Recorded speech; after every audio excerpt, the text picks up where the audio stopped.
Hello, everyone. Thank you for attending my thesis defense. My name is Hunter Pylant, and I'm in the Emerging Media MFA degree for Studio Art and Design. And today I'm going to be presenting my defense titled In the Attic of a Barn, addressing family tradition and its influence on my creative practice. So before I begin, I'd like to acknowledge and thank my committee, Byron Clerks, Debbie Starr, Carla Poindexter, and Robert Reedy for their guidance and support through this program.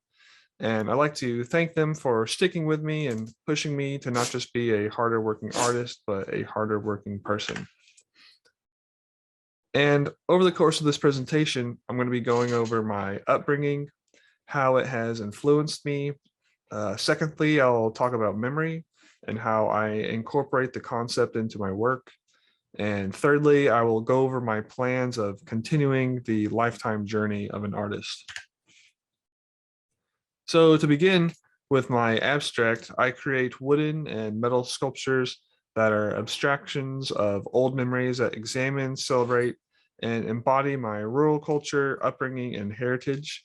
I aim to honor my family's memory and keep their passion for the craft alive through working with the tools that have been passed down from them. In addition to learning traditional processes, I integrate the use of modern technologies in my work to continue the family tradition of craft into the 21st century. And so to begin with the first Pylant to arrive in New England, James Pylant and his family landed in what is now Virginia in 1642. And since the lives of each generation can be broken down into 4 different career paths, some of which overlap. And almost every person in my family was a tradesman of either a carpenter, a blacksmith, a farmer, or more commonly a soldier. And these career paths are reminiscent of the caste system they left behind in Europe.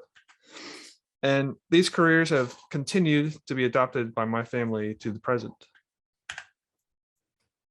I also spent most of my summers living and working on my grandparents' farms, and I have memories of staying there and hearing stories about the joys and hardships that came with the farming lifestyle. And so both of my grandparents raised animals of all sorts, but mostly pigs and cattle. And although I didn't realize it at the time, the experiences and time spent working with them would be very influential to me later in life. And they would help shape my artistic persuasions and guide the mediums and tools I would use to create sculpture. And it's not an easy life living on the farm. A farmer needs to be ready to start the day before the sun comes up.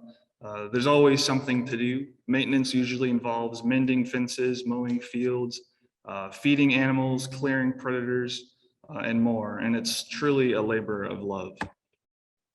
And I very much enjoyed the time spent with my grandparents as they watched over me on their farms. And this kind of paternal stewardship is very influential in my upbringing.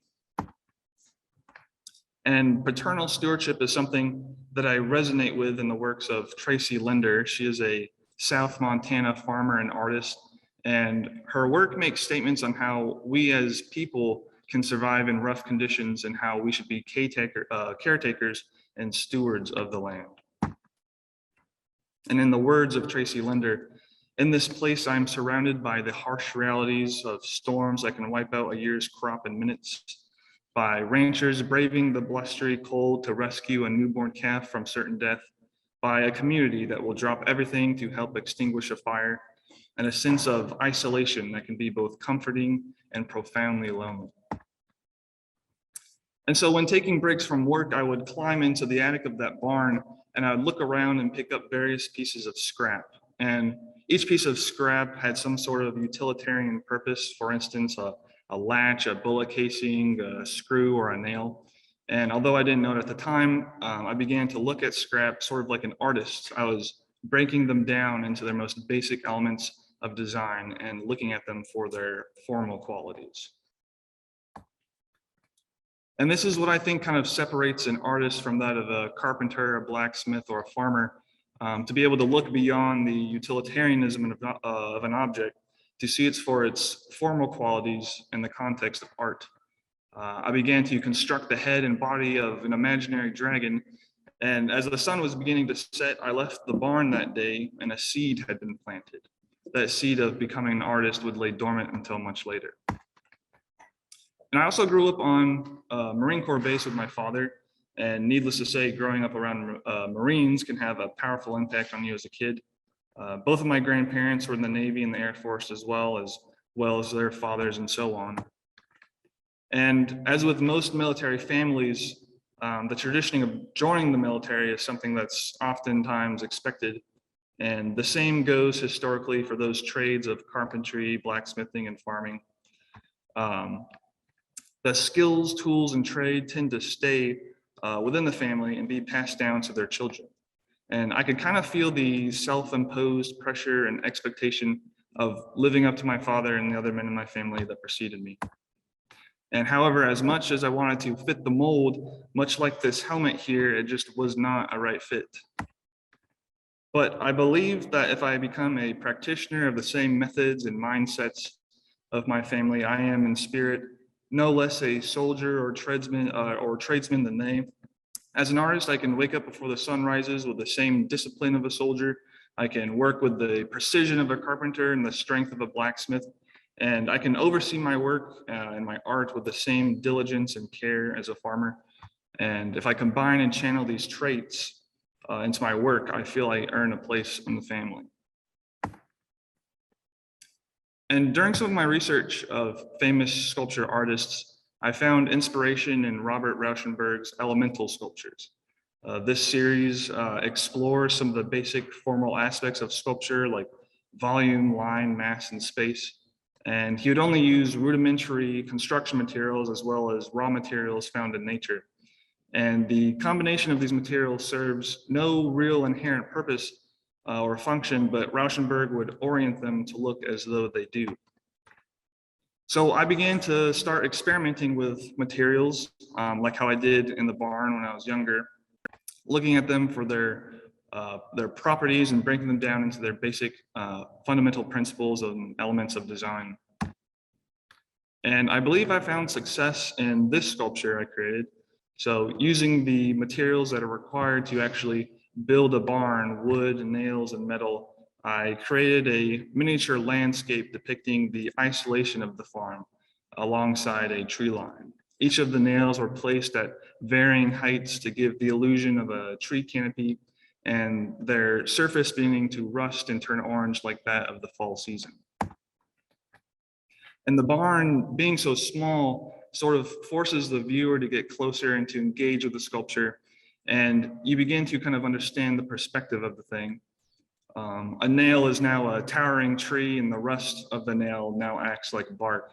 So using the tools of the barn with the construction materials to build a barn to represent my childhood memory of the thing itself, it all comes full circle. If you take care of your tools will take care of you.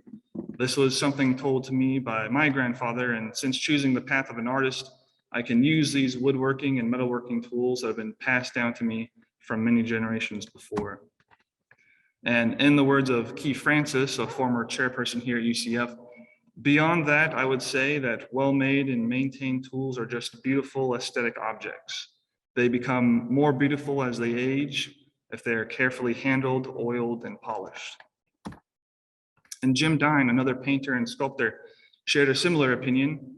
He once said, "I grew up with tools. I came from a family of people who sold tools, and I've always been enchanted by these objects made by anonymous hands." Therefore, I believe that by using these traditional tools of my family, I feel like I'm honoring and keeping their memory and their passion for the craft alive. And the memories of those that have used them before are inherent within the object itself. And they can be used to create sculptures and art of my own persuasion and as an honest representation of myself and my family. And so while engaging with the tools, I wanted to capture something that sort of represented the common trend in my family of the transitioning from tradesman to soldier. So protruding from these large round casings are what appears to be bullets. However, they taper off into the blade edge of chisel tools. This is a metaphor for the kind of dual life many of my family have lived, And I believe there's also a kind of sense of humor, given that in practice, these chisels would be totally impractical, because in order to use them in woodworking, one would have to strike the back end of it with a hammer, which you can imagine would probably be fairly catastrophic.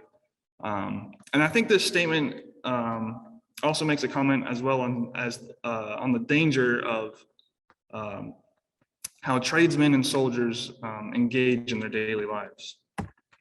And in the words of Damian Ortega, tools can destroy as easily as they help construct. They extend our body's abilities to come between us and our direct experience of the action. So I think there's a dichotomy about tools that places the user in a unique position. Tools can be used to create order, but they can also be used to create chaos as well. A hammer can be just as creative as it can be destructive. Damian Ortega, a Mexican artist, illustrates this balance of creation and destruction perfectly in his installation titled "The Blast and Other Embers." The installation contains a very wide variety of hand tools, from farming, carpentry, and blacksmithing, and they're all suspended from the ceiling as if exploding from a center point in space. And the imposing and unsafe nature of these installations kind of illustrates the chaotic forces tools can provide. And this same balancing of order and chaos is something that I found in Key Francis's series titled Reconstruction. And according to an artist biography in Tools as Art, the Hetchinger collection, Francis's work seems to translate the Southern oral tradition into visual terms.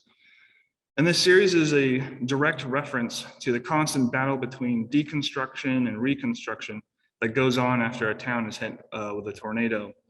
And this theme of improving the world around us is something that I think I really resonate with, and the idea of creating order with these tools. So on a different note, when doing research on work involving humor and found materials, I came across the renowned artist duo Ed and Nancy Kienholz. They created a sculpture titled Backseat Dodge 38 that sort of represents an intoxicated sexual encounter Ed Kienholz had in his younger days. So scattered across the ground are empty beer bottles, the car has been comically shortened, and the materials are weathered and grisly. And the response from audiences was often curious and sort of baffling.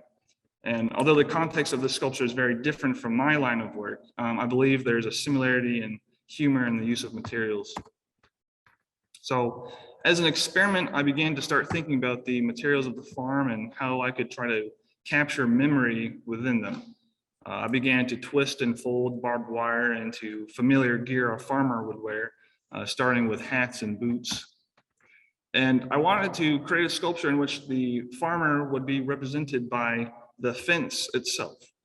Between these two fence posts, a barbed wire sculpture reminiscent of that of my grandfather is suspended between the two posts as if he's watching over the farm.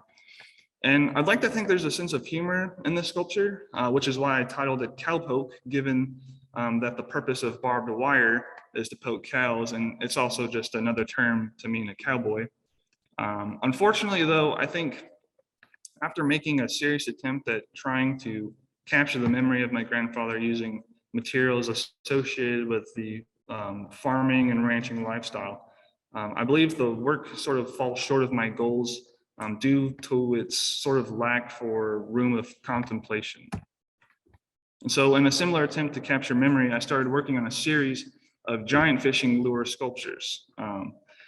When one is a child, things often seem larger than life. They seem sort of like a thing of fantasy. And the construction of them were made in the image seen through that of a child going through a family's lure collection. And they're all representational of real life fishing lures. So naturally, every one of them were given nicknames. And I also think there's a sense of humor about these, but I think something was missing from this series as well.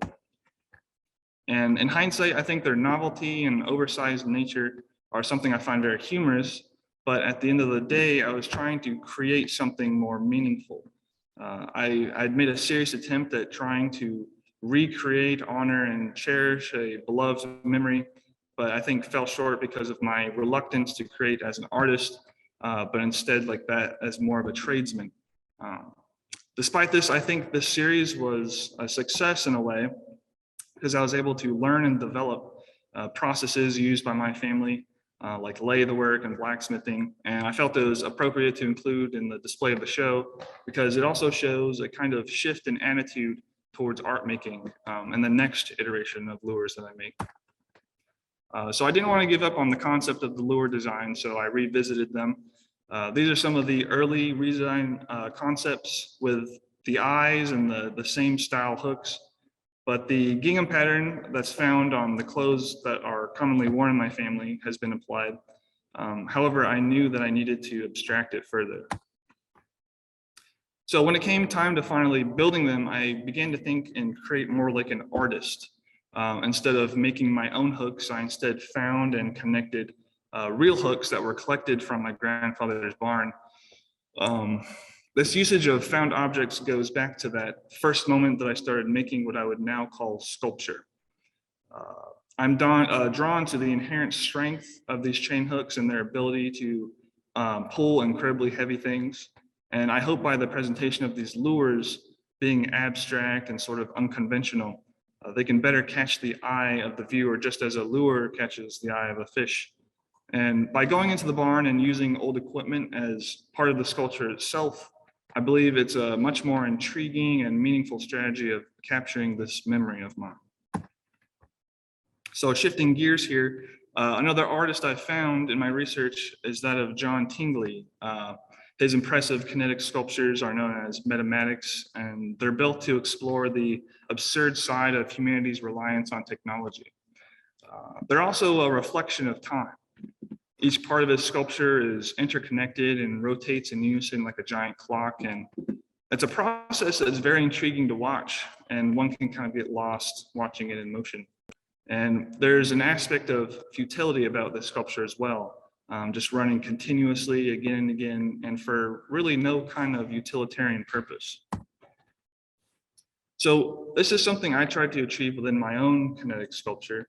I wanted to create something that would capture the process of woodworking. And the finished sculpture is a circular saw blade that spins within a frame, and the constant grinding of wood chips into smaller and smaller pieces is a sort of visual representation of the passing of time and a literal look into the process of woodworking. And so given that this sculpture continues to operate, the wood chips would slowly turn to dust, giving this, again, representation of passing time. And I believe this is another kind of crack at humor given the chaotic nature of the spinning blade. So another sculpture I created titled Gingham Bobber is another representation of passing time. The sculpture is a combination of a wooden stump and the top half of a traditional fishing bobber. And the bobber is meant to look as though it's floating on the surface of water. And the rings of the tree have been carved to look like the ripples in water. And the interesting thing about tree rings is that they are inherently a representation of time. So the rings of the tree are a long form record of moving through time, while the ripples across the water are more of a temporary and short-term method. So this represents a captured moment of time from my childhood of fishing with my family. I wanted to capture the moments of stillness leading up to the big catch, although with fishing, one really never knows when a catch is going to come. So in my mind, there's a sort of sense of anticipation.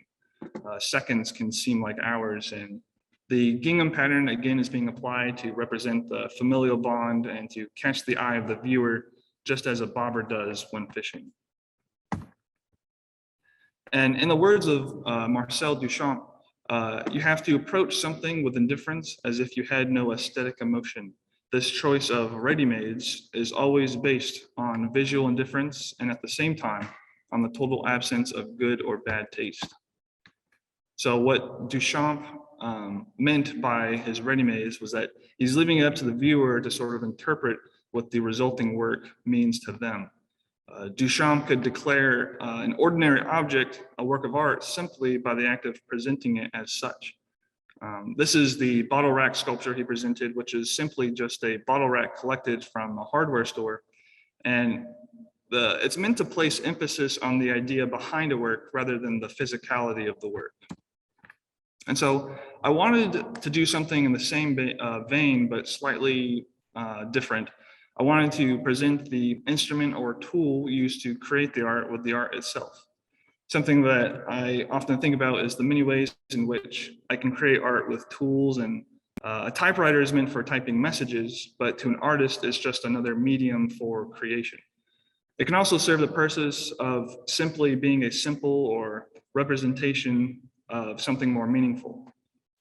So this is a sculpture about the current coronavirus situation we're in, and it's a combination of a unique typewriter and a page written with it. The typewriter is unique because it was made in the year 1917, which means that was created and used during a major pandemic in America, the Spanish flu. And so using this idea, I typed out hundreds of characters to form a gingham pattern on paper. And I think this is a continuation of the concept of a soft fabric pattern like gingham being applied to an unexpected medium. And I think that the execution of this sculpture is unique because I, over 100 years later, am typing during this current major pandemic across the typewriter. And also the manufacturer being called Corona is also an eerie coincidence. And the people that wear this pattern, I believe, endure hardships, but manage to create order nonetheless. Therefore, if you look closely, you can see that the word order is stamped into the pattern on the paper by the letter keys. And this sculpture required absolute focus, so every single keystroke could land in the correct space. And the monotony of its execution was very difficult to get through. And I think the concentration calls back to the same kind of attention to detail required of craftsmen to perform their jobs. I think this is an important sculpture for me and its execution and conceptual advancement of my work. So I went on to develop another conceptual sculpture.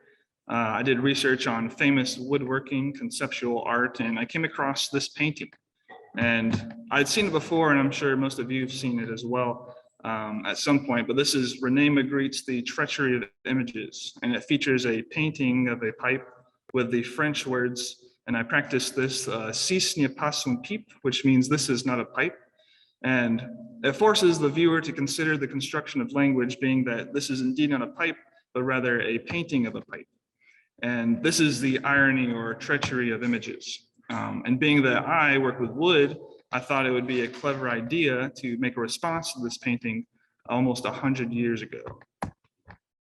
So using this same pattern as my other work, I created an actual wooden pipe affixed to a small frame, and the words, "This here's a pipe," is labeled across the bottom. And I felt that the only fitting title for the sculpture would be The Integrity of Sculpture. It's sort of my kind of stab at humor, and also an exercise in that I could flip the conceptual framing of the treachery of images. And so firearms are very much a part of the military and farming lifestyle. And so a pastime I would share with my grandpa is actually building them. And so this was another one of my first woodworking projects. And so like the lures, I wanted to revisit an old shotgun and recreate it as though something new to fit into my body of work. The original wooden stock was simply stained to look like dark wood, but I wanted to apply the same gingham pattern as in previous projects to this one. So I began cutting about 100 individual cubes of different species of wood, and I glued them together in this gingham pattern and began a kind of reductive process of carving and sanding by hand. And throughout the whole process, I was constantly checking and rechecking to make sure that I was keeping the profile and the curvatures of the original stock. And so the application of this new design of the stock of the gun, I think brings it into an entirely new context. The gingham pattern appears soft like fabric, and the colors make the shotgun appear as if it were some kind of toy, but in reality being a lot more dangerous.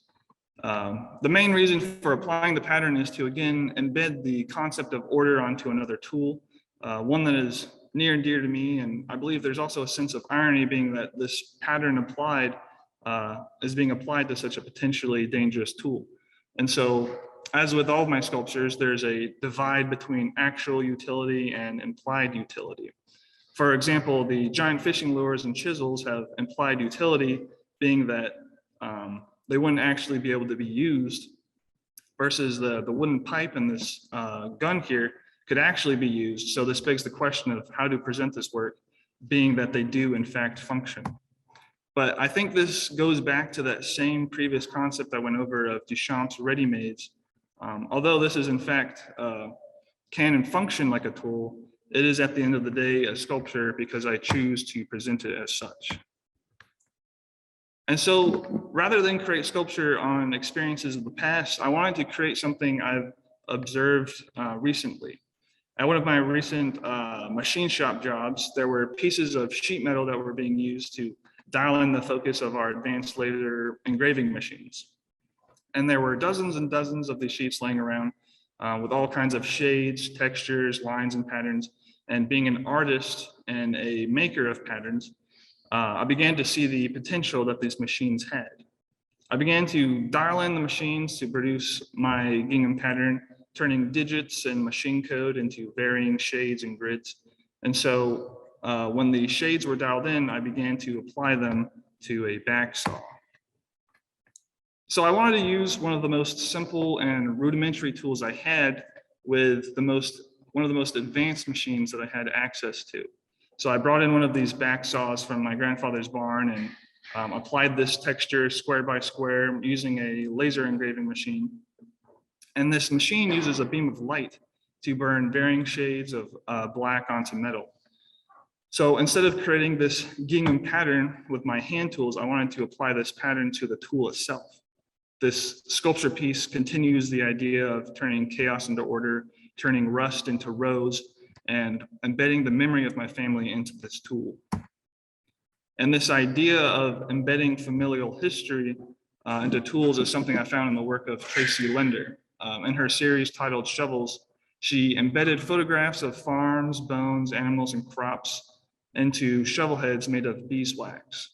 So she's combining something intangible like memory with something very utilitarian like a shovel. And the idea of memory is something that I think is very important to my work. I wanted to capture this in this sculpture titled Gingham Stump. This piece encapsulates a time spent on my family farm over a hot summer. My grandfather taught me how to use an axe over a wood block. And I'd never really worked with wood before as a medium, but in this very moment, it was very much just hard labor. And the act of chopping wood was my first step on my journey to learning how to use woodworking tools. And I wanted to create a piece that encapsulated this special moment of my life, but at the same time showed the contrast of two very different textures. The bark is wild and rough. The gingham is organized in a grid pattern on top where the rings of the tree would be. And the contrast of reds, whites, and blacks on top of the moldy greens and bark on the sides create a clash of colors and textures. The gingham calls back to my roots, no pun intended, and being raised in a family of tradesmen. So during my studies, my thinking has evolved in how I view my creative purpose and practice. Before this program, the work I was making had no real significant motive or message. I was metaphorically grasping for what could be considered my work, and I was illustrating or emulating what I thought I was supposed to do instead of looking inwards towards myself and who I am. And the first sculpture was this tree stump with the inlaid gingham pattern. And the idea seemed to really have come out of nowhere. For me, the concept was successful because I felt it was truly a kind of self-portrait. I continued this representative work and created what I thought paid homage to my family and their trades. And I also wanted my work to reflect my belief that to keep making successful sculptures, I need to continue looking inwards and making work that reflects what I feel, see, and believe. So in my time in this program, I've brought in and honed the trade skills of woodworking and blacksmithing. Although some of my work utilizes modern equipment, I wanted to continue learning the more traditional ways of creation. I want to pursue that same curiosity and interest that I had climbing up into the attic of that barn, to be a problem solver, like the trades of my family before, to treasure the process of making just as much as its completion. And I want to continue to work with the mediums used by my family to see tools and building materials beyond their utilitarianism and what they are. And so, although completing 3 years of graduate school is a major milestone, I also believe that it's just a stepping stone to a career of self-development. I plan to continue learning the traditional trades of my family and will hopefully someday pass down that knowledge to the next generation. And if I could leave you with anything, I'll leave you with this: to be able to create with your hands is a treasure. To be able to pass down knowledge of how to create is invaluable. And so that concludes my presentation.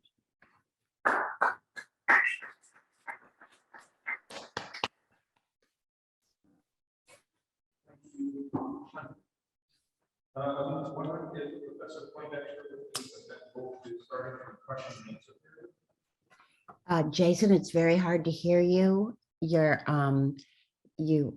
There's an echo in your voice.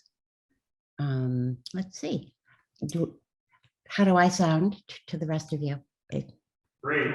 Yeah, you sound fine. Yeah, you're coming in very clear, Carla. Can you hear me? Yeah. Okay. I don't know if people can hear me. Yeah, we can hear you. Hear me?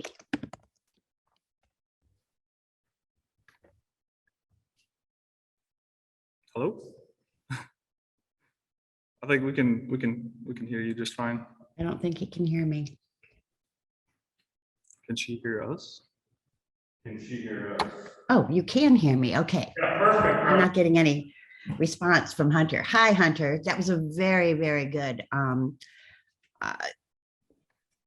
presentation of your ideas in your work. And I have a couple of questions that are sort of, I think my first questions will be sort of easy, but I'd like for you to describe, I think you've described well what a carpenter, blacksmith, farmer, and soldier experiences. And I think you've described well your understanding of that, how you have utilized all those things, and that you've worked very hard to earn a place in your family. I'm interested in knowing if your family members have seen your presentation and your work. And I'd like to follow that up with, how do they feel about all these abstract principles that you have presented to us? So yeah, I've shown my family. I can't hear Hunter. Oh, you can't hear me? Okay. Oh, I think I know what the problem is. I can't hear you, Hunter. I think it's because of my microphone. Just give me 1 minute. Let's see here.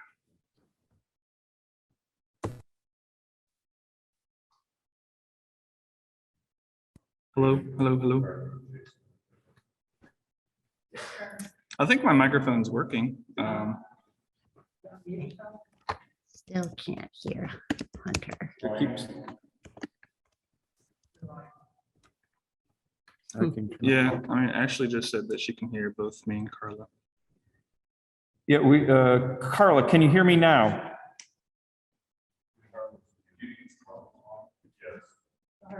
Carla, would you please, would you type in, turn her volume up? Let's see.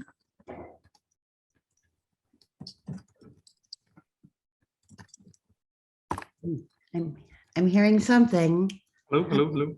Hello. Yes, I can hear you now. Good. Can Okay. you? And can you hear me? Yeah. Okay. All right. Okay. So I kind of threw you a softball, but I didn't hear your answer. And I think it's very important, this relationship with your family and the men in your family. I think it's very important to us at this point to have a feel for how they're responding to your work and your ideas about your work. Yeah. Although I feel like I'm kind of I feel like one of the first artists of the family I think that they can see the interest in the processes and the interest in the tools. And so although maybe they, might not totally follow all of the artistic concepts and stuff, I think they can see the passion for it and that, it was made, from the heart. So I think that they can appreciate it in that aspect. Okay, so the second part of my question would be this. There's a lot of time spent crafting and working with the tools and the materials. And at one time you said in your talk that it is monotonous. Mhm. Talk to us about that process of working where you have a goal in mind and you have worked out what you want to do, but you have to go through these many, many hours of monotony. What happens in that process as an artist? Well, you can probably see in a lot of the work I've made, especially with that Gingham pattern. So like each of those is made from individual cubes. So hundreds and hundreds of cubes, each of them being sanded by hand.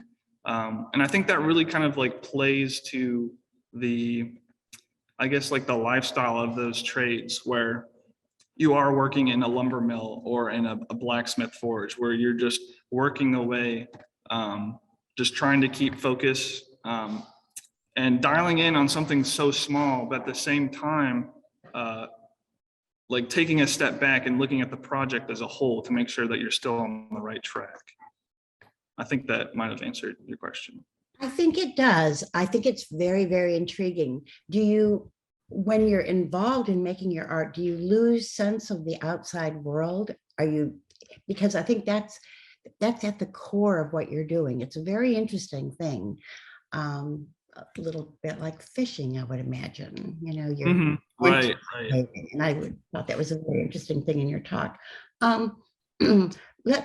Let someone else ask you something, because to tell you the truth, I felt you did a very, very good job with this talk. And my questions, you've actually answered several things.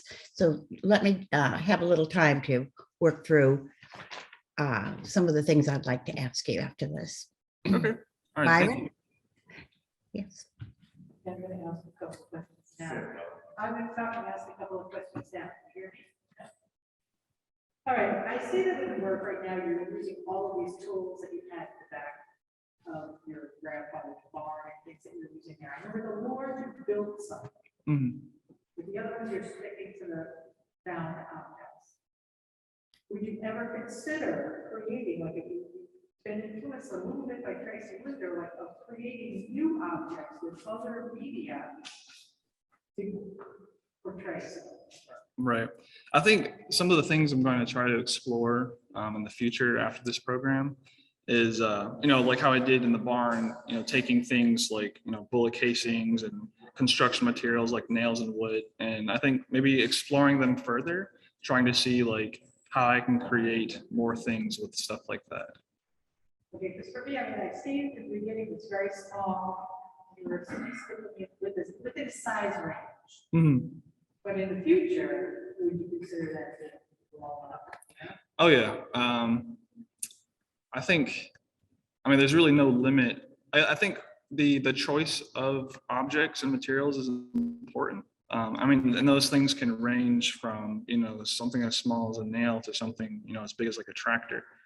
So I think that definitely be an interest of mine in the future. Okay. Then the other thing that I wanted to ask was, like most of the time we kept bringing up the subject of passing time.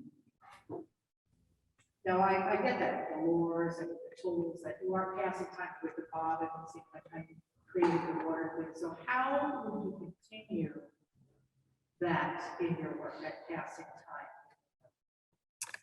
I think I would continue to look for things that I think inherently represent time. So I think I was really lucky to kind of discover, or I guess put two and two together and figure out that the rings of the tree, represent the passing of time. So I think maybe finding things, perhaps in the wood shop or something like that, that you can see the progression of that, you know, rust on metal with like the saw over there. Rob Reedy had a question that he wanted me to read for him. Hunter, please describe the difference between art and craft as it relates to your work. The difference between arts and crafts. Yeah. So I think with arts, I think there's more of an emphasis on concept versus craft is merely just kind of a representation of a thing. You know, it's the difference between, you know, I guess this Gingham stump being, you know, very conceptual, all of the parts kind of representing something, passing time, you know, family, the patterns of the fabrics of my family versus crafts. I don't think it goes that deep. Okay. Yeah. So Hunter, now that we've seen your work in this gallery, it's been installed, you've had time to live with it. First off, what, if anything, did you learn about your work while you installed it? I learned a lot about the presentation of this stump here, because I remember when I first made it, I was having problems kind of thinking about how to present it, whether it be on like a pedestal or elevated above the ground. But I think, you know, having it in here, it's something that I think needed to be rooted to the ground. It is a tree. And I think having that kind of connection makes it a much stronger piece instead of being like isolated on a pedestal. So that's just one example. Let's see what else. Also, I think the lure over there, you know, instead of hanging it, you know, on a wall as, you know, part of like a display, I think having it being more dynamic and allowing it to kind of engage with the viewers as they come in is also like, I think a more kind of meaningful strategy of presenting my work. Okay, so then as it applies to the tools, while you're hanging the rifle on the wall, you showed a slide in your presentation of a pegboard with all the tools hanging on it, yet you're choosing to show the shovel or the saw tilted up on a display shelf. Why? I think with that, I think I wanted to put the focus on the sculpture itself and maybe not try to complicate too much with presenting it on a wall. And also making it cohesive with the rest of the sculptures on this wall back here.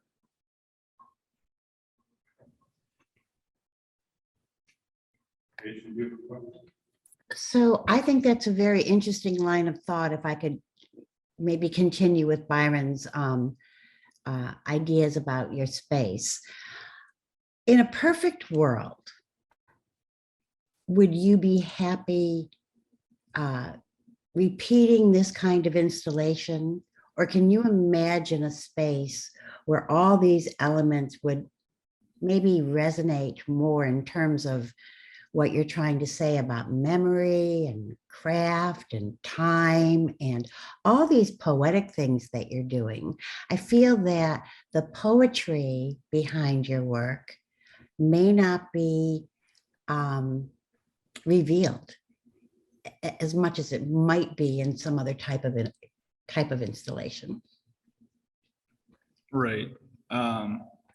So can you kind of maybe? Okay, sure.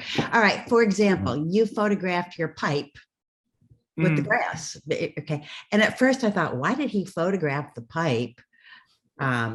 This here is a pipe on the grass. Well, I thought that that was unique, and it kind of played to the farmer or played to the earth.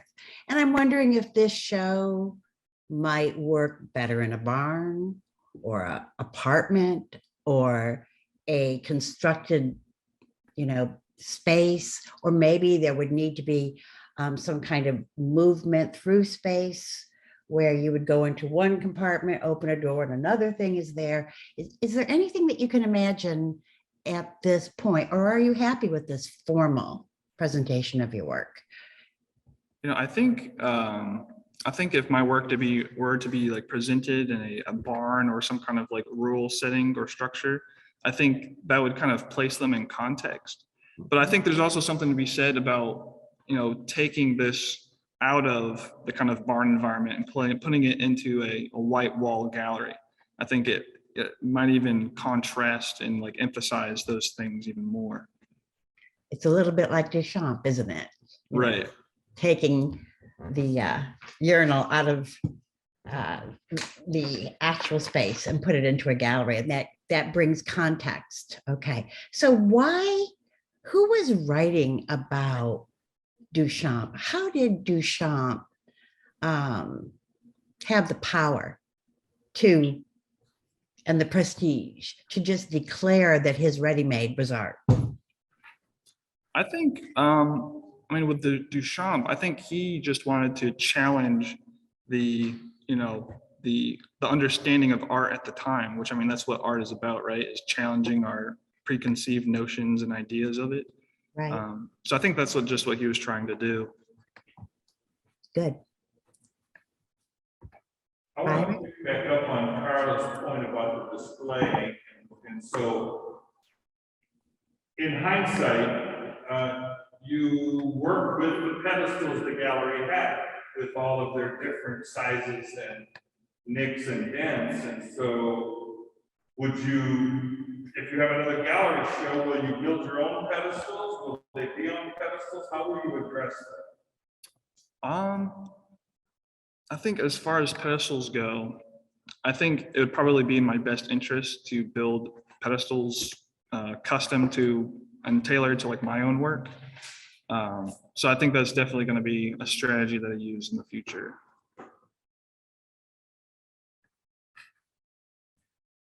So going on the display, I think that using the shelves of that one very well. Would you put everything on a pedestal? I think only if it works with the pedestal. Just like the stump is rooted into the ground, so it makes sense to be on the ground. I think for these, their detail, I think having them presented, elevated on the pedestal kind of allows the viewer to engage with them a little bit more. Yep. I want to go back to the humor, if I could, for a moment. By the way, I appreciate that you practiced your French to describe the piece. I found that pun, in the context of your rural farming, kind of agrarian ranch background. I think that's interesting, and I think that shows the sensitivity and sensibility that you bring to the table. Now, in an MFA program, when you're talking to your colleagues and lots of different teachers and you're reading, and you have input on when your humor is at the right attenuation for that piece or when it isn't. Knowing that Cowpoke had good intentions and was kind of funny, but it was more campy than effective. How will you gauge? How do you know when your piece is at the right pitch or the right attenuation, where irony and humor are at their perfect levels, as opposed to just being more sophomore one-liners? How will you learn that, or how do you know that now? Well, I think that's something that you kind of have to perhaps run through your peers. I think it's good to have associates that can give you honest feedback on whether or not this sculpture is working, or if my concept is kind of hitting the mark. So yeah, I don't know if that answers your question. Okay. What if you don't? How will you know it on your own when you're listening to your own work? At some point, you can't keep asking people about when it's right. So how will you learn or know that?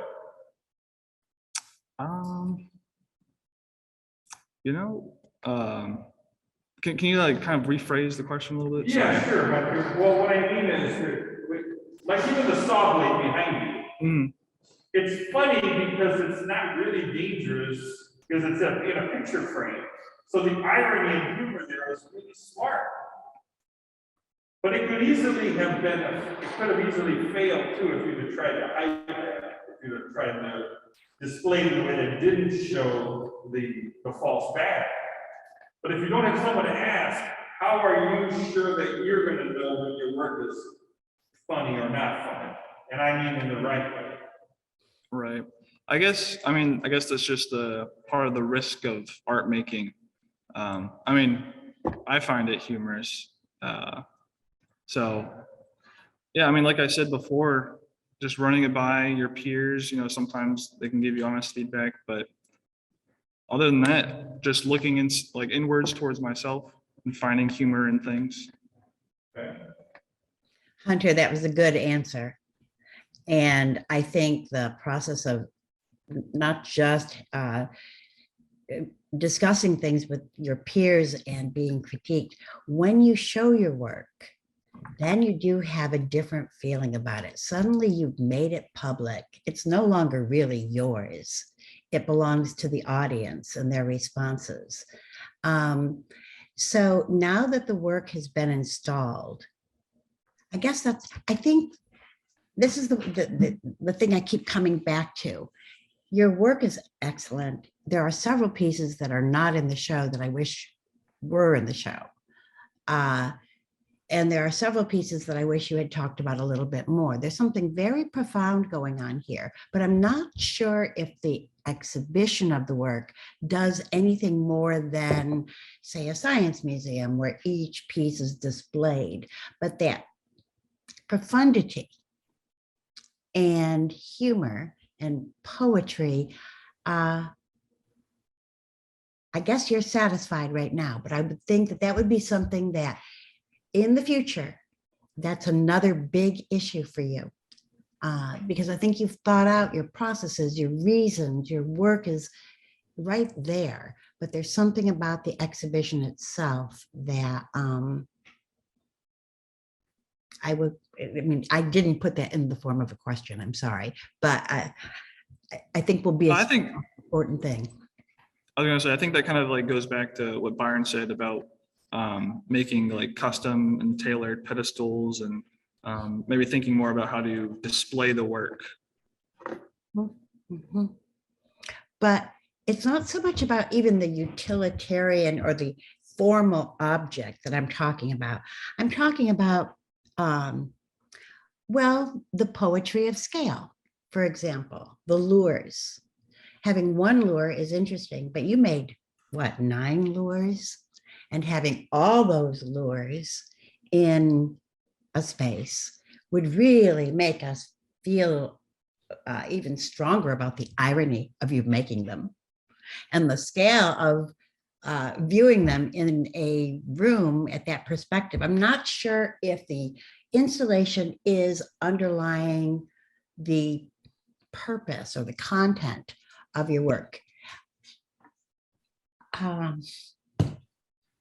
But it's not a question, sorry. So I feel that I'd like for you to address it more, what went into selecting the actual objects that you did. For instance, the gun on the wall. It's actually a functional gun, isn't it? It could be. It could be. And yet we don't know that.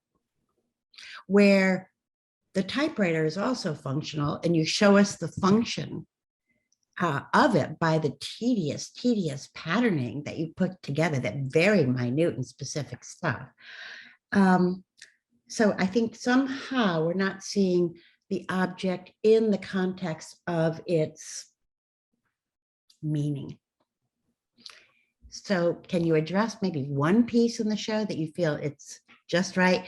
You talked a little bit about the stump, how it had to be on the floor, and that makes sense. That makes sense a lot with the content.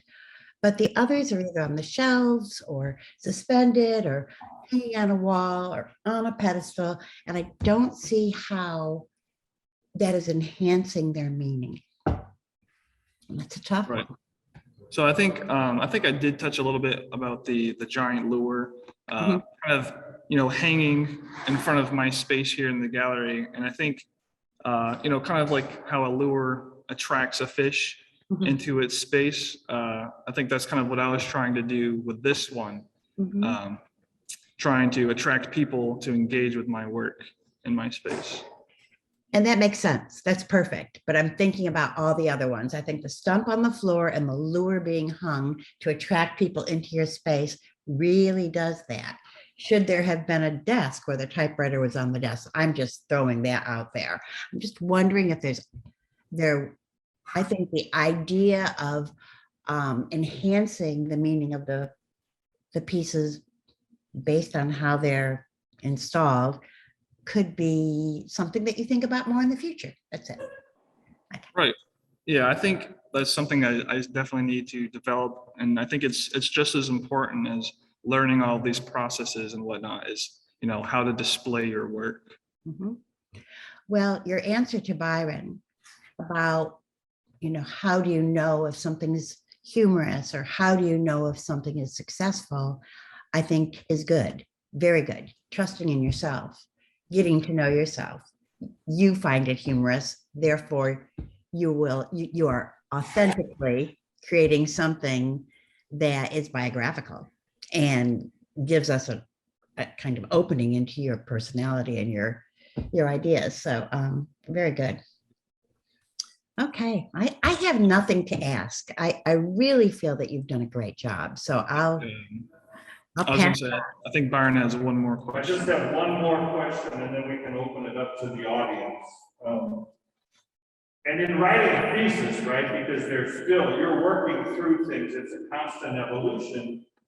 You introduce Walter Benjamin and the work of art in the age of mechanical reproduction. So it didn't really kind of come into your presentation, but it's relevant in terms of, the authenticity of an original versus a mass production, right? And how the Industrial Revolution, that produced that typewriter is different than a letterpress that was individually set. So my question is as you look at Benjamin, you made one point in your thesis. You said, keeping Benjamin's concepts in mind, how does the value of a singular work compare to whether or not you were able to make them in the hundreds? And so I want you to try to answer that, because you ask yourself a question out loud in your paper. How do you answer that? Like, if you make 100 of something versus one, does it change the value of it for you or for the consumer? Right. I think it is true that the more of something that you make, inherently the value is going to be kind of less. So like with the lure series that I did, I think I made about 9 or 10 of them. And each of them were totally unique with like their own colors and style. And I think it might be in my best interest to not repeat any of the ones that I've made before, only make new ones. Because, that'll keep that uniqueness about them. Okay. You want to open it up to audience questions, Yeah. Jason, by chat or by speaker? Thank you, committee members, for your rigor and your attention to detail. At this point,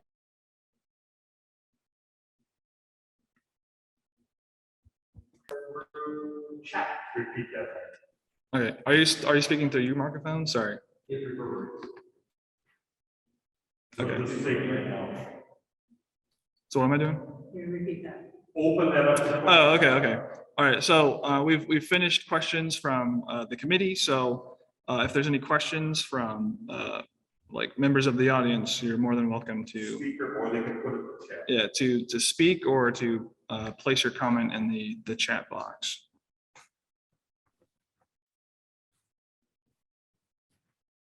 I'd like to begin with a question.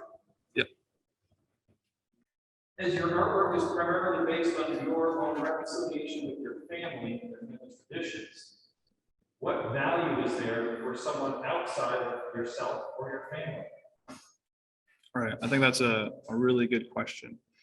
I think, a lot of my work is associated with like the trades, and these are, trades that have existed, in I think every culture throughout history. So I think, focusing and dialing in on these trades I can connect with people from around the country, from around the world, and throughout history even.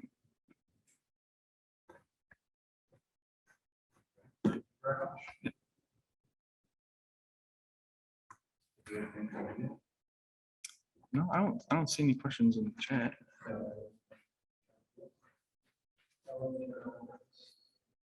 Hold on. There's a question from Allison Levine. Your presentation was terrific, Hunter. Never mind, that's not a question. Alexander, you have a question? Yes, I just wanted to ask, have you looked into the history of Gingham pattern, since it's so since it's at the core of your work? Have you thought about the history of it and where it came from? Right.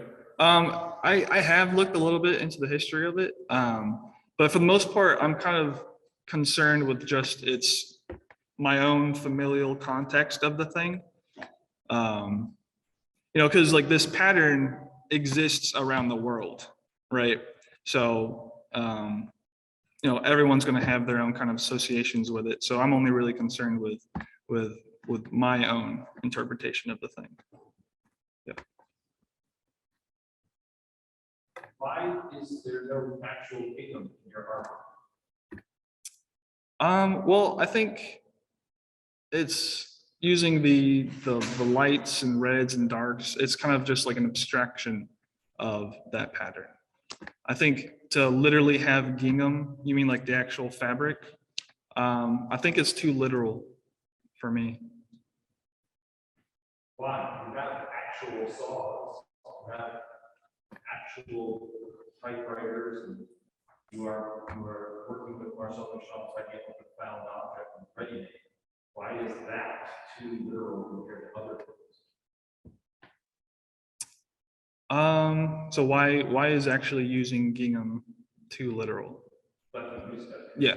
I don't know. I think I find it interesting trying to apply this pattern into new contexts. I think actually using real gingham,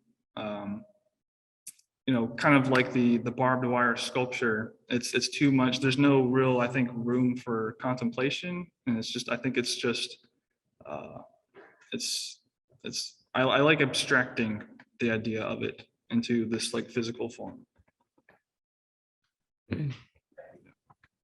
I do love Alexander's question, though.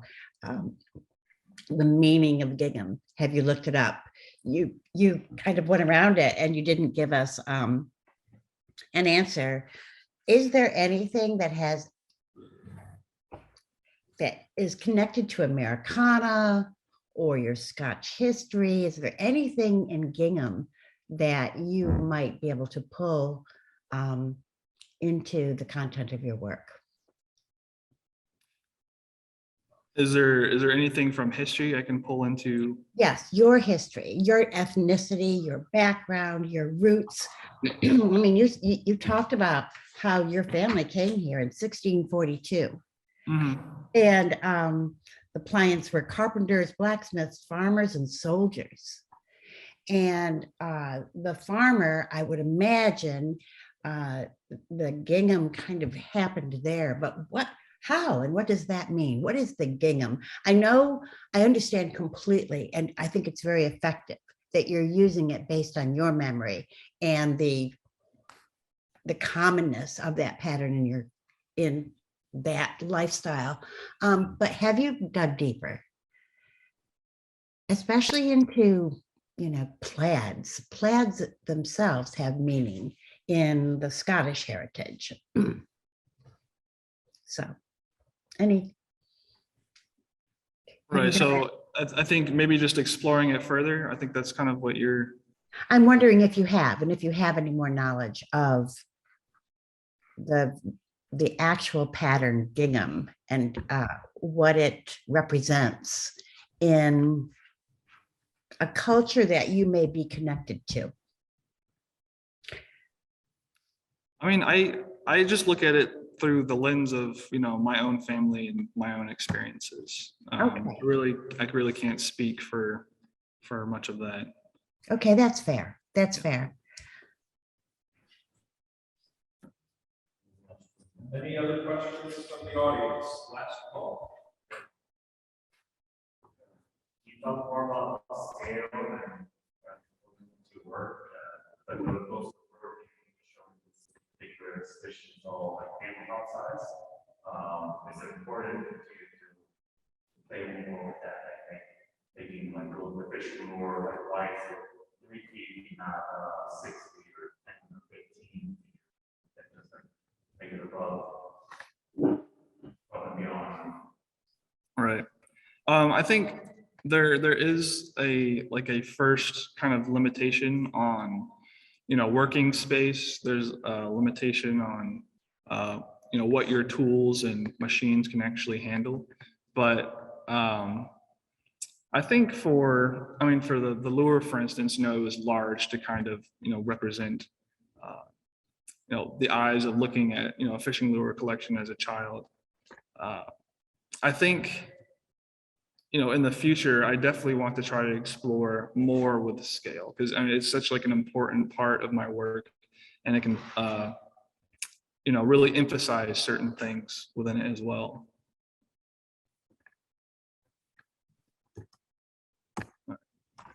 Any other questions from the audience here?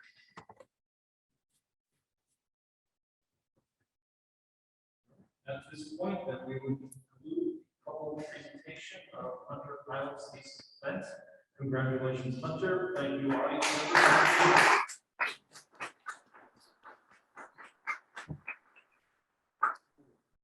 All right, and for We'll ask the audience to go ahead and start from the Zoom session while the thesis committee deliberates and prepares comments for Hunter. Thank you all for your participation. All right. for those that join me in the audience, thank you very much for joining us this morning.